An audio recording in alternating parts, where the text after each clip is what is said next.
நாம் தினந்தோறும் நம் தேவனை நோக்கி நாம் ஜெபிக்கிறது உண்டு. நம் விண்ணப்பங்கள் நமக்கு என்னென்ன தேவைகளோ நம் தேவனிடத்தில் என்ன கேட்போம். ஆனால் தேவன் எப்படி ஜெபிக்க வேண்டும் அப்படிங்கிறத பைபிளில் நம்மளுக்கு கற்றுக் கொடுத்துருக்குறாங்க.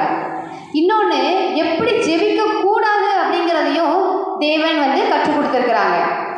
அப்போ இந்த ரெண்டு இதை நம்ம தேவன் கற்றுக் கொடுத்ததை நம்ம எப்படி ஜெபிக்க வேண்டும்ங்கிறத வேதம் சொல்லுகிறதையும் எப்படி ஜெபிக்கக்கூடாதுங்கிறதையும் நம் ஜெபத்தில் கவனமாக அதை கை கொண்டோம்னா தேவன் அந்த ஜெபத்தில் எப்படி இருப்பாங்க? பிரியமாக இருந்து நம்முடைய ஜெபத்துக்கு பதில் கொடுப்பாங்க. ஏன்னா தேவன் விரும்புகிறது அவர் இந்த ஜெபத்தில் நான் சொன்ன மாதிரி என்ன செய் ஜெபி அப்படிங்கிறதான் நம்மளோட எதிர்பார்க்கிறது. அப்போ அதை எதிர்பார்க்கிறது என்னது அப்படின்னு பார்த்தீங்கன்னா 2 நாளாகமம் புஸ்தகத்தில் 7:14 வசனத்தில் முதல் லைன் மட்டும் வாசிங்க. 2 நாளாகமம் 7:14.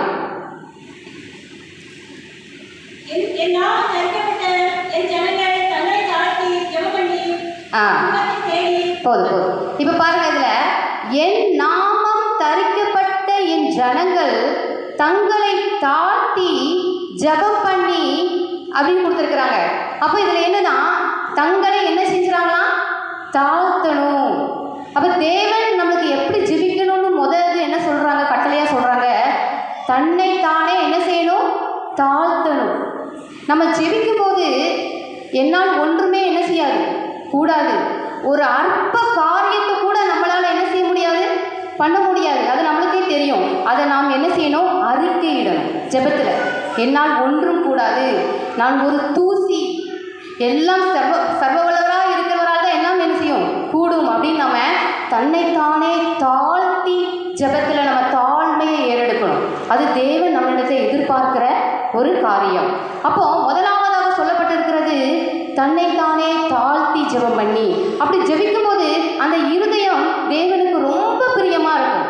ஏன்னா தேவன் சொல்கிறாங்க, தன்னைத்தானே தாழ்த்துகிறவன் தான் உயர்த்தப்படுவான். ஆனால் தன்னைத்தானே உயர்த்துகிறவன் தாழ்த்தப்படுவான் தேவனே சொல்லியிருக்கிறாங்க. இன்னொரு வசனம் சொல்லியிருக்காங்க பாருங்க, பெருமைக்கு எதிர்த்து நிற்கிறேன். அப்போ இந்த வசனங்களெல்லாம் எதை காட்டுகிறது? நம்ம தாழ்த்தணும் அப்படிங்கிறத நம்மளுக்கு என்னது சுட்டி காட்டுகிறது. அப்போ இந்த ஜெபத்தில் நம்ம ஞாபகம் வைத்துக் கொள்கிறது முதலாவது ஒரு கட்டளையாக எடுத்துக்கிட்டோம் அப்படின்னா தாழ்மையின் ஜெபம், தன்னைத்தானே தாழ்த்தணும். அதுதான் ஒரு நம்ம பார்க்குறதுல பாயிண்ட். 2வது பாயிண்ட் பார்த்தீங்கன்னா மார்க் 11:24. மார்க் 11:24.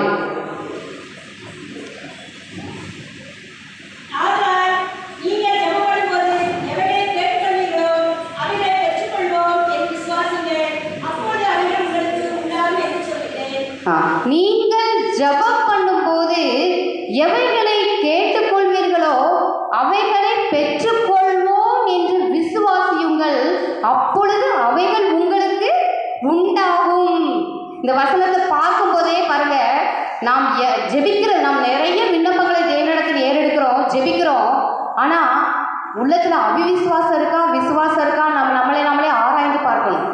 நம்ம ஜெபித்து முடித்த உடனே சரி நம்ம தேவனிடத்தில் ஜெபிச்சிருக்கிறோம், விண்ணப்பத்தை ஏறெடுத்திருக்கிறோம், நடந்தால் பரவாயில்ல பார்க்கலாம் அப்படிங்கிற எண்ணம் என்ன செஞ்சிடக்கூடாது, வந்துடவே கூடாது. அப்படி வந்திருந்ததுன்னா உங்கள் விண்ணத்தில் என்ன அவிவிசுவாசம் ஏன்னா தேவன் நமக்கு கொடுத்துருக்கிற வார்த்தை வசனத்தை பாருங்க, நீங்கள் என்ன சொல்கிறாங்க, நீங்கள் ஜெபம் பண்ணும்போது எவைகளை கேட்டுக்கொள்வீர்களோ அவைகளை பெற்றுக்கொள்வோம்னு என்ன அர்த்தம்? நான் விண்ணப்பங்களை ஏறெடுக்கும் போதே நான் என்ன செஞ்சுட்டேன், அந்த விண்ணப்பங்கள் தேவனிடத்திலிருந்து எனக்கு கிடைச்சிட்டு அப்படிங்கிற விசுவாசம் நம்பிக்கை நம்ம உள்ளத்தில் என்ன செய்யணும் இருக்கணும். அதுதான் விசுவாசம். அப்போ இந்த விசுவாசத்தின் ஜெபத்தை நீங்கள் பண்ணும் பொழுது அப்பொழுது என்ன சொல்கிறாங்க, அப்பொழுது அவைகள் உங்களுக்கு உண்டாகும். அதாவது உங்களுக்கு ஜெபம் என்ன செய்யப்படுகிறது, கேட்கப்படுகிறது, அதுக்கு பதில் கிடைக்கிறது. அப்போ தேவன் எதிர்பார்க்கிற எப்படி ஜெபிக்கணும் அப்படின்னு நம்மகிட்ட எதிர்பார்க்கிற 2வது காரியம் என்ன அப்படின்னா விசுவாசம். உங்கள் ஜெபத்தில் ஒரு என்ன சொல்கிறது அப்படின்னா ஸ்ட்ராங்கான விசுவாசம் நான் அன்றைக்கே சொன்னேன். அதாவது ஒரு அவிவிசுவாசம் துளி கூட என்ன செஞ்சிடக்கூடாது, வந்துடக்கூடாது. அப்போ அந்த ஜெபம் என்ன ஆயிரும், வீணாக போய்விடும். ஏன்னா தேவன் நம்மளுக்கு கற்றுக் கொடுக்குற பாடமே விசுவாசிக்கிறனால் எல்லாம் கூடும். அப்படிதானே நம்மளுக்கு வசனம் பார்த்துருப்போம், விசுவாசி எல்லாம் கூடும். அப்போ இந்த இடத்துல நீங்க விசுவாசம் இல்லாம ஜெபிச்சீங்கன்னா தேவனிடத்தில் நாம் நன்மைகளை பெற்றுக்கொள்ளாலும் பரவாயில்ல, பெற்றுக்கொள்ளாலும் பரவாயில்ல, நான் ஏதோ தேவனிடத்தில் ஜெபித்திருக்கிறேன் அப்படிங்கிற கூட நீங்க கடந்து போகும்போது அந்த இடத்துல அவிவிசுவாசம் வந்துவிடும். அந்த இடத்துக்கு அவிவிசுவாசத்துக்கு நாம் என்ன செஞ்சிடக்கூடாது, இடம் கொடுத்துடவே கூடாது. தேவன் எதிர்பார்க்கிறது ரெண்டாவது காரியம் விசுவாசம். அப்போ உங்க ஜெபத்துல என்ன செய்யணும், மறக்காம ஜெபிக்கும் போது நான் இந்த காரியத்தை பெற்றுக்கொண்டேன் என் தேவனிடத்தில் இருந்து அப்படிங்கிற ஒரு விசுவாசத்தோடு என்ன செய்யணும், நீங்க ஜெபிக்கணும். மூணாவது காரியம் பார்த்தீங்கன்னா யோவான் 6:38, அதுல 1 யோவான் 5:14, 1 யோவான் 5:14.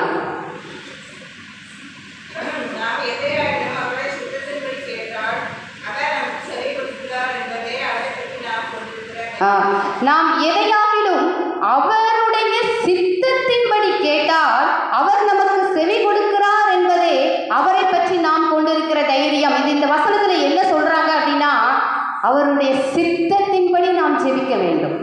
இது ரொம்ப ரொம்ப முக்கியமான ஒரு காரியம். நம்ம வந்து டெய்லி ஜெபம் பண்ணுவோம் வீட்டில். நமக்கு தேவையானதெல்லாம் கேட்டிருப்போம். நமக்கு ஏதாவது ஒரு காரியம் நடக்கணும்னா என்ன செஞ்சுருப்போம், நமக்கு இது தேவை அப்படிங்கிறத நம்ம விண்ணப்பமாக ஏறெடுத்திருப்போம். ஆனால் தேவன் எதிர்பார்க்கிறது என்ன தெரியுமா, தேவனுடைய சித்தத்தின்படி உங்கள் ஜெபம் இருக்கிறதா? நீங்கள் ஜெபிக்கும் போது தேவனே இந்த காரியத்தில் உங்களுடைய சித்தத்தின்படி நீங்கள் இதை வாய்க்க செய்யுங்க, அதுதான் தேவன் எதிர்பார்க்குறாங்க. நீங்கள் இதை செய்யுங்க, எனக்கு இந்த ஜெபம் இது மூலமாக எனக்கு இந்த காரியம் நடக்கணும் அப்படின்னு கேட்குற தேவன் என்ன செய்யலை, விரும்புறதில்லை. அந்த ஜெபம் இல்லை. தேவனே இந்த காரியத்தில் உங்களுக்கு சித்தம் இருந்தால் இந்த காரியத்தை எனக்கு வாய்க்க செய்யுங்க. இந்த ஜெபம் தான் தேவன் உங்களிடம் எதிர்பார்க்கிற ஜெபம். இந்த ஜெபத்துக்கு தான் தேவன் என்ன செய்கிறாரு, பிரியப்பட்டு உங்களுக்கு பதிலளிக்க வல்லவராக இருக்கிறார். எனக்கு வேணும், ஏன் அப்படி சொல்லுகிறாரு? நம்ம ஒரு விஷயம் நம்ம யோசித்து பார்த்தோன்னா, இப்போ நம்மளுக்கு தேவைங்கிற நேரத்தில் நம்ம கேட்போம். ஆனால் அது பின்னாடி அந்த காரியத்தினால நம்மளுக்கே ஏதாவது ஒரு ஆபத்து இருக்கும், அது நம்மளுக்கு தெரியாது. ஆனால் தேவன் அதை அறிந்திருப்பாங்க. என் பிள்ளை இந்த நேரத்தில் அது தேவைன்னு கேட்குறா, ஆனால் அந்த காரியத்தினாலே அவளுக்கு ஒரு ஆபத்து இருக்கிறது, அதுலேருந்து அவளை தப்பிக்கணுங்கிறதுக்காக அவர் என்ன செய்வார், அதுக்கு தான் நாம் என்ன செய்யணும், தேவனுடைய சித்தத்துக்கு ஒப்பு கொடுத்து ஜெபிக்கணும். அப்படி நம்ம தேவனுடைய சித்தத்துக்கு ஒப்பு கொடுத்து நாம் எல்லா விண்ணப்பங்களையும் நாம் ஏறெடுக்கும் போது தேவன் நம்மளை ஏதாவது ஒரு ஆபத்து இருந்தாலும் அவருக்கு தெரியும், நம்மளை தப்பிவிக்க வல்லவராக இருக்கிறார்.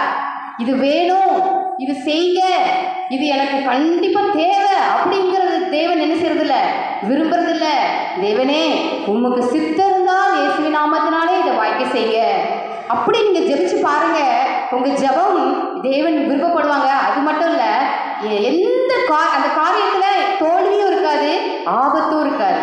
நீ உங்களை தப்பிவிக்க வல்லவராக இருக்கிறார். அப்போ மூணாவது காரியம் என்னன்னா, தேவனுடைய சித்தத்தின்படி ஜெபிக்கணும். இப்போ எப்படிலாம் ஜெபிக்கணுங்கிறத நம்ம டைட்டில் பார்த்துட்டு இருக்கோம். நம்ம ஜெபிக்கிறோம், டெய்லி ஜெபிக்கிறோம். ஆனால் இதெல்லாம் நம்ம கடைபிடிக்குமா அப்படிங்கிறத நீங்கள் சிந்தித்து பாருங்க. ஏன்னா இதெல்லாம் நீங்கள் கடைபிடிக்கலைன்னா தேவன் அந்த ஜெபத்தில் என்ன செய்ய மாட்டார், பிரியப்பட மாட்டார். நம்ம முதல்ல என்ன பார்த்தோம், தன்னைத்தானே தாழ்த்தி ஜெபிக்கணும். ரெண்டாவது காரியம் என்ன பார்த்தோம், விசுவாசத்தோடு ஜெபிக்கணும். இயேசுவின் மீது நம்பிக்கை, இந்த காரியத்தை நான் பெற்றுக்கொண்டேங்கிற விசுவாசத்தோடு ஜெபிக்கணும். மூணாவது காரியம் என்ன பார்த்தோம் அப்படின்னா, இயேசுவின் சித்தத்தின்படி, தேவனுடைய சித்தத்தின்படி இந்த காரியத்தை நடத்துங்கிறத நீங்கள் ஜெபிக்கணும். இது தேவன் எதிர்பார்க்கிறது. இப்படிதான் ஜெபிக்கணுங்கிறது தேவன் நம்மளுக்கு கொடுத்துருக்கிற வசனங்கள். இன்னும் நாலாவது காரியம் ஒன்று பார்க்கலாம். நாலாவது காரியம் 1 யோவான் 1:9. 1 யோவான் 1:9.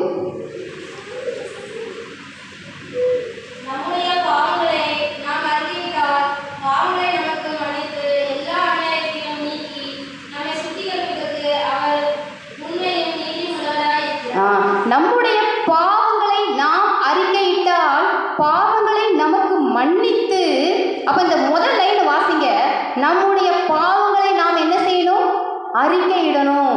நம்ம போய் ஜெபிக்க போறோம், ஆண்டவர் சமூகத்தில் நம்மளுடைய விண்ணப்பங்களை கேட்க போறோம்.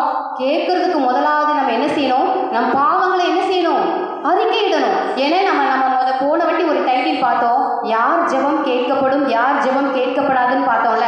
அதுல என்ன சொல்றாங்க, தேவன் பாவிகள் பாவிகளுடைய ஜெபத்தை நான் என்ன செய்யல, கேட்க மாட்டேன்னு சொல்லிட்டாங்க, அவங்களுக்கு தூரமா இருக்குன்னு சொல்லிட்டாங்க. அப்ப அந்த பாவிகள் நம்ம ஒருவேளை ஏதாட்டும் ஒரு கோபம் வந்திருக்கலாம், ஒரு வைராக்கியமா இருந்திருக்கலாம், ஒருத்தங்களை பத்தி நம்ம குறை சொல்லி இருக்கலாம். இதெல்லாம் சின்ன சின்ன பாவங்கள்ல வந்துடும். அப்ப இதே மாதிரி நம்ம ஏதாட்டும் ஒரு தவறுகள் நம்ம அறியாமே போய் சொல்லி இருந்திருக்கலாம். இதே மாதிரி தவறுகள் நம்ம அறியாமே செஞ்சிருந்தோம்னா நீங்க ஜெபத்துல நேரடியா போய் தேவனோட பாவத்தை அறிக்கைட்டு ஜெபிக்காம என்ன செய்யக்கூடாது, ஜெபிக்க கூடாது. ஏன்னா நம்ம கேஷுவலா வாழ்றதுல ஏதாட்டும் ஒரு ஆண்டவருக்கு பிரியமில்லாத நம்ம என்ன செஞ்சிருக்கலாம். அதனால ஜெபிக்கிறதுக்கு முன்னாடி நம்ம மிக முக்கியமா ஒன்று என்ன அப்படின்னா, பாவங்களை அறிக்கையிட்டு ஜெபித்துட்டு, பாவங்களை அறிக்கையிட்டு சுத்திகரித்து பின்னது தான் நம்ம என்ன செய்யணும், ஜெபிக்க ஆரம்பிக்கணும். அப்போ நம்ம ஏதாடும் என்ன கேட்கணும்னா, பிதாவாகிய தேவனே, இன்றைக்கு ஏதாட்டும் நான் தெரிந்தோ தெரியாமலோ ஏதாவது ஒரு பாவத்தை செஞ்சிருந்தாலும் என்ன மன்னிங்க, என்னை சுத்திகரிங்க, உங்க ரத்தத்தினால கழுவுங்க அப்படின்னு நீங்க கேட்டுட்டு என்னை மன்னிங்கன்னு அந்த மன்னிப்பின் ஜெபத்தை ஏறெடுத்துட்டு அதுக்கப்புறம் நீங்க என்ன செய்யணும், ஜெபத்துக்குள்ள கடந்து போகணும். இது அடுத்த நம்மளுக்கு தேவன் நம்மகிட்ட சொல்ற ஒரு வசனத்தை, நமக்கு முக்கியமான ஒரு காரியம். பாவ மன்னிப்பை என்ன செய்யணும், பெற்றுக்கொள்ளணும். ஜெபிக்கிறதுக்கு முன்னாடி நம்ம போன உடனே ஜெபிக்க கூடாது. இதெல்லாம் நம்ம கடைபிடித்தோம்னா நம்ம ஜெபம் என்ன பண்ணுகிறது, கேட்கப்படுகிறது. அடுத்து நீங்க பாருங்க, இன்னொரு வசனம் பிலிப்பியர் 4:6. பிலிப்பியர் 4:6.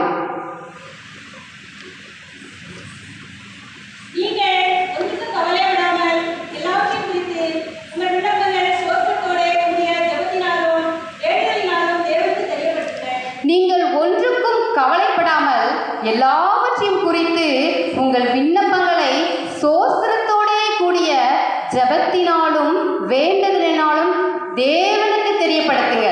இதுல நீங்க வாசிக்கும் போதே உங்களுக்கு புரிஞ்சிருக்கும், நம்ம ஜெபிக்கும் போதே என்ன செய்ய வேண்டாம், கவலைப்பட வேண்டாம்னு சொல்லிட்டாங்க.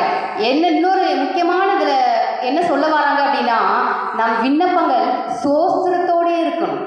சோஸ்திரம்னா நன்றி செலுத்துறது, தேவனுக்கு நன்றி செலுத்துறது. அப்போ நம்ம எப்படி ஜெபிக்கலாம் சோஸ்திரத்தோட அப்படின்னு நம்ம கேட்டோம்னா, எப்படின்னா நம்ம இந்த காரியத்தை நீங்கள் செய்ய போகிறதுக்காக உமக்கு சோத்திரம், நான் ஜெபித்த இந்த காரியத்தை வாய்க்க செய்ய போகிறதுக்காக உமக்கு சோத்திரம், இப்படி ஜெபிக்கணும். வாய்க்குதோ வாய்க்கலையோ ஏதோ ஜெபித்துட்டோம், நம்ம ஜெபத்தில் ஆண்டவர் கேட்பாரோ கேட்க மாட்டாரோ, இப்படி இருக்கவே கூடாது. இந்த ஜெபத்தை தேவன் விரும்புகிறது கிடையாது. தேவன் நம்மளுக்கு கற்றுக் கொடுக்குற ஜெபம், நீங்க என்ன செய்யணும், எனக்கு இந்த காரியத்தை என் தேவன் என் வாழ்க்கையில செய்து விட்டாங்க, அதற்காக நான் சோதரிக்கிறேன் அப்படிங்கிற உங்க ஜெபத்துல கொண்டு வரணும். ஏற்கனவே நம்ம பார்த்தோம், தேவனுடைய சித்தத்தின்படி ஜெபிக்கணும்னு நம்ம பார்த்தோம். அப்ப இந்த தேவனுடைய சித்தத்துக்கு ஒப்பு கொடுத்து நம்ம ஜெபிச்சு அடுத்தது என்ன செய்யணும், நீங்க இந்த காரியத்தை நீங்க உங்க சித்தப்படி எனக்கு செய்ய போறதுக்காக உமக்கு சோத்திரம். சித்தப்படி, அது ரொம்ப ரொம்ப முக்கியம். என்னுடைய விருப்பத்தின்படி அல்ல, என்னுடைய ஆசையின்படி அல்ல, எனக்கு நிறைய தேவைகள் இருக்கலாம், அந்த தேவைகள்லாம் எனக்கு வேணும் அப்படின்னு கேட்கறதல்ல. பிதாவாகிய தேவனிடத்துல உங்களுடைய சித்தத்தின்படி இந்த காரியத்தை எனக்கு செய்ய போறதுக்காக உங்களுக்கு சோத்திரம் அப்படிங்கிறது உங்க ஜெபத்துல என்ன செய்யணும், சொல்லணும். அதுதான் தேவன் பிரியப்படுகிற ஜெபம். சரிங்களா? அப்பதான் தேவன் உங்களை என்ன செய்வாரு, அதிகமா அந்த உள்ளத்தை அந்த ஜெபத்தை என்ன செய்வாரு, வாஞ்சிப்பாங்க. இன்னொன்னு நம்ம என்ன பார்த்தோம், இன்னொன்று பார்க்குறோம், இயேசுவின் நாமத்தினால என்ன செய்யணுமா, ஜெபி. அது நம்மளுக்கு எல்லாத்துக்கும் தெரியும். நம்ம ஜெபிக்கும் போது இயேசுவின் நாமம் என்ன செய்யணும், நம்ம சொல்லணும். இயேசுவின் நாமத்தினாலே பிதாவாகிய தேவனிடத்தில் என்ன செய்கிறேன், ஜெபிக்கிறேன். அது ரொம்ப ரொம்ப முக்கியம், இயேசுவின் நாமம். இதெல்லாமே இன்னும் ஒரு காரியம் சொல்லியிருக்கிறாங்க, இடைவிடாமல் ஜெபம் பண்ணணும். அது எப்படி இடைவிடாமல் ஜெபிக்க முடியும், அப்படி எதுவும் முடிக்க முடியுமா? நம்ம ஃபுல் டைம் முழங்கால் போட்டு ஜெபிச்சுட்டே இருக்கலாமா? அதுக்கு அப்போ என்ன பண்ணலாம்? ஆனால் அது நம்ம பண்ணலாம், இடைவிடாமல் ஜெபம் பண்ணணும்னு சொல்லியிருக்காங்கல்ல. இது என்ன பண்ணலாம் அப்படின்னு பார்த்தீங்கன்னா, நம்ம எங்கே ஒரு வேறு வேலையில் இருக்கலாம், இல்லை வீட்டு வேலைகள் நீங்கள் பண்ணலாம். அப்படி பண்ணிட்டு இருக்கும் போதே தேவனோடு நீங்கள் என்ன செய்யணும், பேசிக்கொண்டே இருக்கணும், தேவனோடு உறவாடி கொண்டே இருக்கணும். அவரோடு நீங்கள் உங்களுடைய சிந்தை முழுவதும் யாரால் எதால் நிரப்பப்பட்டிருக்கணும், தேவனுடைய சிந்தையாக தான் நிரப்பப்பட்டிருக்கணும். ஒருவேளை நீங்கள் ஏதாவது ஒரு காரியத்தை குறித்து கவலைப்பட்டிருக்கலாம், ஐயோ இந்த காரியம் நடக்கலையே, இது என்ன ஆகுமோ ஏதாகுமோ, அந்த காரியத்தை என்ன செய்ய வேண்டாம், கவலைப்படக்கூடாது. தேவன் வசனத்தில் கூட சொல்லியிருக்கிறாங்க, எதை குறித்தும் கவலைப்படாதீர்கள். அப்போ நீங்கள் அந்த சிந்தனையிலிருந்து எந்த சிந்தனை உங்களுக்கு வரணும், தேவனோடு உறவாடுகிற சிந்தனை. தேவனோடு பேசிக்கொண்டிருக்கிற சிந்தனை. நீங்க ஒரு வசனத்தை சொல்லி சொல்லி, தேவனே நீங்க என்னோடு கூட இருப்பேன்னு சொன்னீங்களே, கோடும் தனியும் என்னை தேற்றும் என்று சொன்னீங்களே, பயப்படாதே நான் உன்னோட இருக்கிறேன்னு சொன்னீங்களே, கலங்காதே திகையாதே நான் உன் தேவன் சொன்னீங்களே, இதே மாதிரி வசனத்தை சொல்லி சொல்லி என்ன செய்யணும், நீங்க தேவனோடு உறவாடி கொண்டே இருக்கணும். அப்போ உங்களுடைய வேலையில இருந்தா கூட உங்க சிந்தனை யாரோடு கூட இருக்கிறது? தேவனோடு கூட இருக்கிறது. அப்போ நம்ம என்ன செய்யலாம்? நாள் முழுக்க தேவனோடு கூட என்ன செய்யலாம்? பேசிக்கொண்டு இருக்கலாம். அப்போ நம்ம பக்கத்து வீட்லையோ மற்ற காரியங்களை குறித்தோ நம்மளுடைய அந்த ஒரு கேரக்டர் நம்மளுக்கு என்ன செஞ்சிடும்? குறைஞ்சிடும். ஏன்னா நமக்கு நேரம் கிடைக்கிற நேரம் என்ன செய்கிறோம்? மற்றவங்கள்ட்ட உட்காந்து பேசுகிறோம், வேண்டாத காரியங்களை குறித்து என்ன செய்கிறோம்? டிஸ்கஸ் பண்ணிட்டு இருக்கோம். ஆனால் அந்த காரியத்தை இன்றையிலிருந்து நீங்கள் என்ன செய்யணும்? மாற்றிக்கொள்ளணும். அந்த காரியத்தினால நம்ம அப்படி பேசுறதுனால நம்மளுக்கு ஏதாவது பிரோஜனம் இருக்கா? நம்மளுக்கு ஒரு பிரோஜனமே கிடையாது. நம்மளுக்கு அதனால கூட கொஞ்சம் கவலை தான் வரும். ஏதாவது சொல்லிடுவாங்க, நமக்கு மனசு என்ன செய்யும்? தாங்காது. ஆனால் நீங்கள் அதே இன்னையிலிருந்து என்ன பண்ணுங்க? தேவனோடு பேசி பாருங்களேன். வசனத்தை பேசுங்க. தேவனோடு உங்களுக்கு என்ன பேசணும்னு தோணுதோ, அப்பா நம்முடைய அப்பா அவங்ககிட்ட என்ன பேசணும்னு தோணுதோ பேசுங்க. அப்படி நம்ம பேசும்பொழுது நம்முடைய இருதயத்தில் என்ன ஆண்டவர் என்ன செய்வாங்க? நாங்கள் அன்னைக்கு லாஸ்ட் நாள் பார்த்தோம்ல, அவருடைய அன்பு நம்மளை என்ன செய்யும்? நிரப்பும். எப்பொழுதுதான் நீங்கள் முழு தேவனை குறித்ததான சிந்தனை உங்களை என்ன செய்யணும்? முழுதுமாக ஆளணும். அப்படி இருக்கும்போது அவருடைய அன்பு நம்மளை நிரப்பும். நம்மளை அறியாமல் என்ன செய்யும்? நிரப்பும். அதனால தான் இன்றையிலிருந்து அடுத்து நம்ம என்ன செய்யணும்? எப்படி நம்ம இதெல்லாம் என்ன பண்ணிட்டு இருக்கோம்னா, இடைவிடாமல் ஜெபிக்கணும் அப்படிங்கிறது கஷ்டம் கிடையாது. தேவனோடு என்ன செய்யணும்? நடக்கும்போது பேசும்போது நீங்கள் பேசிக்கொண்டு உங்களுடைய சிந்தனையில் வேறு சிந்தனை வராதபடி பார்த்துக்கொள்ளணும். அப்போ நம்ம இவ்வளோ நேரம் என்ன பார்த்துட்டு இருக்கோம்னு பார்த்தீங்கன்னா, எப்படி ஜெபிக்க வேண்டும், தேவனுக்கு பிரியமான ஜெபம் என்னது. அன்னைக்கு நம்ம டைட்டில் வேற. அன்னைக்கு டைட்டில் என்னதுன்னா, யாருடைய ஜெபத்தை கேட்பாங்க, யாருடைய ஜெபத்தை கேட்க மாட்டாங்கன்னு பார்த்தோம். ஆனால் இன்னைக்கு பார்க்கறது தேவன் பிரியப்படுகிற ஜெபம் எது. நீங்களும் நானும் எப்படி ஜெபிக்க வேண்டும். அப்போ இதில் ஒரு எத்தனை காரியங்கள் குறித்து, ஒரு 4-5 காரியங்கள் குறித்து பார்த்துருக்குறோம். முதலாவது காரியம் என்ன பார்த்தோம்? தாழ்த்தி ஜெபிக்கணும். தன்னைத்தானே என்ன செய்யணும்? தாழ்த்தணும். 2வது காரியம் பார்த்தோம், விசுவாசத்தோடு ஜெபிக்கணும். விசுவாசங்கிறது நம்ம என்னது? தேவன் மேல் உள்ள நம்பிக்கையோடு என்ன செய்யணும்? ஜெபிக்கணும். 2வது காரியம். 3வது காரியம் பார்த்தீங்கன்னா, தேவனுடைய சித்தத்திற்கு ஒப்பு கொடுத்து ஜெபிக்கணும். நம்முடைய ஜெபம் தேவனுடைய சித்தத்தின்படி ஆகக்கடவுது நம்ம ஜெபிக்கணும். நம்மளுடைய இயேசு கிறிஸ்து நமக்கு சொல்லி தந்திருக்கிறாங்க பாருங்க. பிதாவாகிய தேவனிடம் சொல்லுவாங்க, என் சித்தப்படி அல்ல உங்களது சித்தத்துப்படியே ஆகக்கடவுது. நம்ம பார்த்துருக்கோம்ல, அவங்க இயேசு கிறிஸ்து நம்மளுக்கு சொல்லி தந்த ஒரு பாடம். அப்போ பிதாவின் சித்தத்தின்படி தான் ஆகக்கடவுதுன்னு இயேசு கிறிஸ்து நம்மளுக்கு கற்றுக் கொடுத்துருக்குறாங்க. அதேபடி தான் நாமும் ஜெபிக்கும் போது பிதாவின் சித்தத்தின்படி இந்த விண்ணப்பம் ஏறெடுக்கணும்னு சொல்லி நாம் ஜெபிக்க வேண்டும். அதுக்கப்புறம் நான் என்னோட பாவங்களை அறிக்கையிட்டு ஜெபிக்கணும். ஒவ்வொரு நாளும் ஜெபிக்கும் போது கண்டிப்பாக நம் பாவங்களை மன்னிங்கன்னு நம்ம என்ன செய்யணும்? கேட்டுட்டு அதன் பிறகுதான் ஜெபிக்க வேண்டும். அப்பதான் அந்த ஜெபம் என்ன செய்யப்படும்? ஏறெடுக்கப்படும்.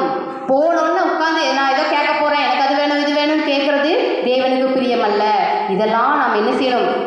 ஜெபத்துல ரொம்ப கருத்தாய் நம்ம என்ன செய்யணும்? ஃபாலோ பண்ணணும். இதுதான் தேவன் விரும்புகிற ஜெபம். இன்னொன்று சொன்னேன், சோஸ்திரத்தோடு ஜெபிக்கணும்னு சொல்லியிருந்தேன் ஆல்ரெடி. அப்போ நன்றியுள்ள இருதயம் நம்மளுக்கு என்ன செய்யணும்? என் தேவன் எனக்கு இந்த காரியத்தை அவருடைய சித்தத்தின்படி செய்து விட்டார் அப்படிங்கிற ஒரு நன்றி உள்ள இருதயத்தோடு நாம் ஜெபிக்க வேண்டும். அடுத்த காரியம் பார்த்தோம், இடைவிடாமல் ஜெபிக்க வேண்டும். நாம் தினதோறும் வாழ்க்கையில அவரோடு கூட வாழணும். அடுத்த மனுஷங்களை துக்கத்தையோ துன்பத்தையோ எதுவுமே பார்க்காம தேவனோடு கூட ஒரு வாழ்கிற வாழ்க்கையின் அனுபவத்துக்குள்ள நாம் வரணும். அந்த அனுபவம் பெற்றவர்களா இருந்தோம் அப்படின்னா நமக்கு தேவன் அளவுக்கடின்னு நம்ம மேல என்ன செய்வார்? இரக்கமுடையவராக இருக்கிறது மட்டும் இல்ல, நம்மளுக்கு நன்மை செய்ய காத்திருக்கிறாங்க. நாம் இந்த அனுபவத்துக்குள்ள வரணும். இப்படி அனுபவத்துக்குள்ள வர்றவங்களுக்கு தான் தேவன் என்ன செய்வாங்க? ஜெபத்தை கேட்டு ஆசீர்வதிப்பாங்க. நம்ம ஏனோ தானோன்னு இருந்தோம் அப்படின்னா நமக்கு ஜெபம் கேட்கப்படுமா அப்படிங்கிறது ஒரு கொஸ்டின் மார்க் தான். சரிங்களா? ஆனால் ஒரு டவுட்டு தான். ஆனால் தேவன் சொல்லியிருக்கிற பிரகாரம்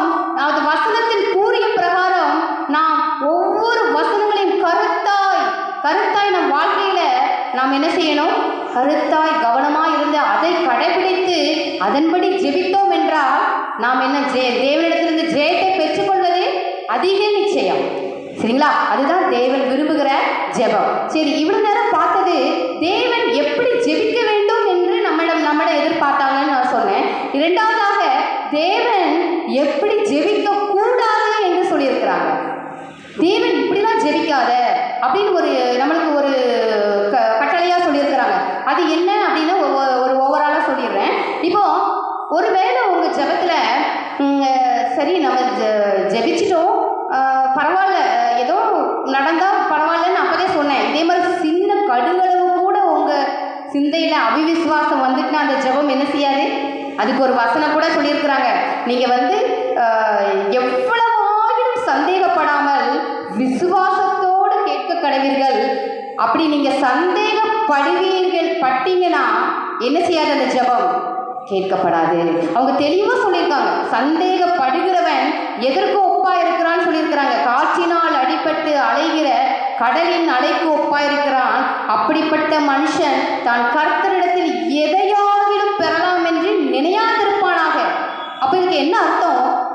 இந்த ஜெபத்துல சந்தேகம் வந்துட்டு அப்படின்னா தேவன் உறுதியா சொல்லிட்டாங்க, கர்த்தரிடத்திலிருந்து எதையாகிலும் அந்த மனுஷன் பெறலாம் என்று நினையாதிருப்பானாக. அப்படின்னு என்ன அர்த்தம்? அவன் என்ன செய்ய வேண்டாம், கர்த்தரிடத்திலிருந்து எனக்கு எல்லாம் கிடைக்கும் அப்படின்னு சொன்னாலும் அவன் ஜெபத்துல என்ன சொல்லியிருக்கான்? சந்தேகப்பட்டுட்டான். ஜெபம் பண்ணா, மணிக்கணக்கில் இருந்து ஜெபம் பண்ணா, விண்ணப்பங்கள் எல்லாம் ஏறெடுத்தான். ஆனா அந்த இடத்துல அவனுக்கு என்ன வந்துச்சு? சந்தேகம் வந்துட்டு. இந்த சந்தேகத்தினால அவன் என்ன ஆயிட்டு? அவனுக்கு தேவன் அவனிடத்துல ஜெபத்தை என்ன செய்யல, கேட்கல அப்படின்னே போட்டுட்டாங்க. அதுதான் தேவன் ஸ்ட்ராங்கா சொல்லிட்டாங்க, அவன் எதையும் பெற முடியாது, என்னிடத்திலிருந்து எதையும் பெற முடியாது அப்படிங்கிற வசனத்தை அதுல குறிப்பிட்டிருக்காங்க. அதனால நாம் ரொம்ப கவனமுள்ளவர்களா இருக்கணும். சந்தேகம் மட்டும் நம்ம உள்ளத்துல என்ன செஞ்சிடக்கூடாது? ஜெபத்துல வந்துடவே கூடாது. அதுல உறுதியா நாம் இருக்கணும். அதுக்கப்புறம் எப்படி ஜெபிக்க கூடாது அப்படிங்கிறது தேவன் நம்ம கற்றுக் கொடுக்குற ரெண்டாவது பாடம் என்ன அப்படின்னா, தன்னுடைய விருப்பத்தை மட்டும் கேட்கறது. எனக்கு இது தாங்க, அது தாங்க. சிலவங்க நிறைய வேலை வேணும் அதெல்லாம் கேட்கலாம், தப்பில்லை. இருந்தாலும் நம்மளுடைய சுய விருப்பத்தையே என்ன செய்யக்கூடாது? தேவன் அது வேணும் வேணும் வேணும் அப்படிங்கிறத நம்ம ஒரு இச்சித்து, அதுக்கு அர்த்தம் என்னன்னா, ரொம்ப நம்ம என்ன செய்வோம், ஒரு சில இது வேணும் அப்படிங்கிற ஒரு அடம்பிடிப்பாங்கன்னு சொல்லுவோம். அந்த இச்சை என்ன செய்யக்கூடாது? இருக்கவே கூடாது. அதுதான் தேவனுடைய சித்தத்துக்கு ஒப்பு கொடுத்து ஜெபிக்கும் போது இந்த இச்சை என்ன செய்யாது? நம்மளுக்கு வராது. தேவனுடைய சித்தம் இருந்தால் இந்த வாழ்க்கை செய்யுங்கிறதா நம்ம என்ன செய்யணும்? ஜெபிக்கணும். அப்ப இன்னொரு காரியம் என்னன்னா, நீங்க ஜெபம் பண்ணும்போது மாயக்காரரை போல் இருக்க வேண்டாம். ஒருவேளை நீங்க ஜெபிக்கிறீங்க அப்படின்னா மற்றவங்களுக்காக சிலவங்க, நானும் நீங்களும் ஒரு வெளிப்புற தோற்றத்துக்காக ஜெபிக்கிறவங்களா இருந்தோம்னா சரி, மற்ற மனுஷங்க நம்ம பார்க்குறாங்க, நாம் நல்ல ஒரு ஜெப வீராங்கனையா இருக்கிறோம் அப்படின்னு ஒரு வெளிப்புற தோற்றத்திற்காக மட்டும் ஜெபிப்போமானால் அந்த ஜெபம் என்ன செய்யாது? தேவனுக்கு பிரியமும் கிடையாது. அப்படி ஜெபிக்கவும் கூடாது. நாம் ஜெபிக்கும் போது நம்ம அறை வீட்டுக்குள் வசனம் கேட்டிருப்பீங்க. அப்போ இன்னொன்று என்னன்னா, நம் உள்ளத்தின் ஆழத்திலிருந்து என்ன செய்யணும்? ஜெபிக்கணும். வெளிப்புறமா என்ன செய்யக்கூடாது? ஏதோ ஒரு வாயில வந்ததெல்லாம் நம்ம விண்ணப்பங்களை ஏறி எடுக்கிறத விட அந்த இருதயம் நொறுங்குண்ட இருதயமா இருக்கணும். நொறுங்குண்ட இருதயம் நீங்க கேள்விப்பட்டிருப்பீங்க. அந்த ஜெபத்துல நம் இருதயம் எப்படி இருக்கணும்? உடைக்கப்பட்ட இருதயமா அந்த மாதிரி அனுபவத்துக்களை நாம் என்ன செய்யணும்? ஜெபிக்க வேண்டும். அதுதான் அவங்க சொல்றாங்க, மாயக்காரனை போல என்ன செய்யக்கூடாது? ஜெபிக்க கூடாது. ஏதோ ஒரு வெளிப்புற தோற்றத்திற்காக என்ன செய்யக்கூடாது? மற்றவங்க பார்க்கறதுக்காக நான் ஜெபிக்கிறேன் அப்படிங்கிறதுக்காக ஜெபிக்க கூடாது. உண்மையா உத்தமாக இருக்கிற ஊழியக்காரனே சொல்லியிருப்பாங்கல்ல. அப்போ உண்மையா என்ன செய்யணும்? உள்ளத்தின் ஆழத்திலிருந்து நம் ஜெபம் என்ன செய்யணும்? ஏறெடுக்கப்படணும். அப்ப இன்னொரு காரியம் ஏற்றி ஜெபிக்க கூடாது அப்படின்னா, வீண் வார்த்தைகளை நம் ஜெபத்தில் என்ன செய்யக்கூடாது? அலம்பக்கூடாது. அது தேவன் கொடுத்திருக்கிற நம்மளுக்கு கட்டளையா இருக்கிறது. அப்போ தேவன் நம் ஜெபம் எப்படி செய்யணும், ஜெபிக்க எப்படி செய்யக்கூடாது அப்படிங்கிறத நம் பைபிள்ல அழகா என்ன செஞ்சிருக்கிறாங்க? நம்மளுக்கு வசனம் மூலமா சொல்லியிருக்கிறாங்க. நாம் என்ன செய்யணும்னா, இந்த வசனத்தை மறக்கவே கூடாது. ஏன்னா நமக்கு ஜெபம் தான் எல்லாமே. எப்படிதானே? நமக்கு ஜெபத்தினால ஜெபித்தால்தான் ஜெயமே. அப்போ தேவனுக்கு பிரியமான ஜெபமா நம்ம ஜெபம் மாறும்போது உங்க ஜெபம் எப்படியா இருக்கும்? வல்லமை உள்ளதா இருக்கும். அதுதான் நம்ம ரொம்ப கவனமா இருக்கணும். அப்போ இந்த ஜெபத்துல நீங்க முக்கியமா இனிமேல கடைபிடிக்க, இன்றையிலிருந்து ஒரு தீர்மானம் எடுங்க. நான் இன்னையிலிருந்து ஜெபிக்கும் போது முதலாவது நான் என்னை தாழ்த்தி ஜெபிப்பேன். என்னுடைய சித்தத்தின்படி அல்ல, உங்களுடைய சித்தத்தின்படியே ஆக கடவுள்னு ஜெபிப்பேன். கர்த்தருடைய சித்தத்துக்கு ஒப்பு கொடுத்து ஜெபிப்பேன். நான் விசுவாசத்தோடு ஜெபிப்பேன். என் பாவங்களை அறிக்கையிட்டு மன்னிப்பு கேட்டு அதன்படி அதுக்கப்புறம் என் விண்ணப்பத்தை என்ன செய்வேன்? ஏறெடுப்பேன். என் உள்ளத்திலிருந்து நன்றி கலந்து அதை சோசரத்தோடு நான் என்ன செய்வேன்? ஜெபிப்பேன். அதே மாதிரி இடைவிடாமல் தேவனோடு நான் என்ன செய்வேன்? பேசுவேன். இதெல்லாம் நீங்கள் ஒரு வைராக்கியமாக இன்றே உங்கள் ஜெபம் இப்படியாக மாறணும். இன்றையிலிருந்து உங்கள் ஜெபம் எப்படி மாறணும்? இந்த வேதத்தில் கூறியிருக்கிற இந்த காரியங்களை அனைத்தையும் உங்கள் ஜெபம் என்ன செய்யணும்? கடைபிடித்தீங்கன்னா நான் என்ன உங்களை விட அதிர்ஷ்டசாலி யாரோ இருக்க மாட்டாங்க. ஏன் அப்படி சொல்கிறேன்னா, தேவன் உங்கள் ஜெபத்தில் என்ன செய்கிறாங்க? பிரியப்படுகிறாங்க. உங்கள் ஜெபத்தை கேட்டு உங்களுக்கு பதில் கொடுக்குறாங்க. அதனால் நாம் என்ன செய்வோம்? மிகவும் ஜாக்கிரதை உள்ளவர்களாக, தேவனுடைய வசனத்தின்படி நடக்கிறவர்களாக நாம் நம்மை ஒப்பு கொடுத்து தேவன் கொடுத்திருக்கிற அனைத்து நன்மைகளையும் ஜெயத்தையும் நம் வாழ்க்கையில் என்ன செய்வோம்? பெற்றுக்கொள்ள